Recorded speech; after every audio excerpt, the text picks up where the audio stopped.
ಹೆಸರೇನಪ್ಪ? ಚುಂಡಲಿ ಹೆಸರು ಚುಂಡಲಿ ಹೆಸರು ಪತ್ತಿಕು ನಿಮ್ಮ ಅಪ್ಪನ ಹೆಸರೇನಪ್ಪ? ಪತ್ತು ನಿಮ್ಮ ಅಪ್ಪನ ಹೆಸರೇನು? ಮಲ್ಲಪ್ಪ ಅಮ್ಮನ ಹೆಸರೇನು? ಅಮ್ಮ ಪೀಚಮ್ಮ ನಿಮ್ಮ ಅಡ್ರೆಸ್ ಏನು?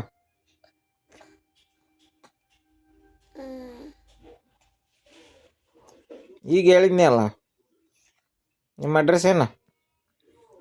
ಇಲ್ಲಪ್ಪ ಅಜ್ಜಿ ಹೆಸರೇನು? ಹೆಸರು ಅಜ್ಜಿ ರಾಧಾಜಿ. ಶಾರಜ್ಜಿ ಅಕ್ಕನ ಹೆಸರೇನು? ಅಕ್ಕ ಪೀಚಮ್ಮ ಅಕ್ಕ ಅಕ್ಕ ಅಕ್ಕ ಅಕ್ಕ ಅಕ್ಕನ ಹೆಸರೇನು? ಮಮ್ಮಿ ಅಕ್ಕನ ಹೆಸರೇನು? ಅಕ್ಕ ಮೊಲಕ್ಕ ಹಾ, ಮನಸ್ವಿ. ಕನಸೆ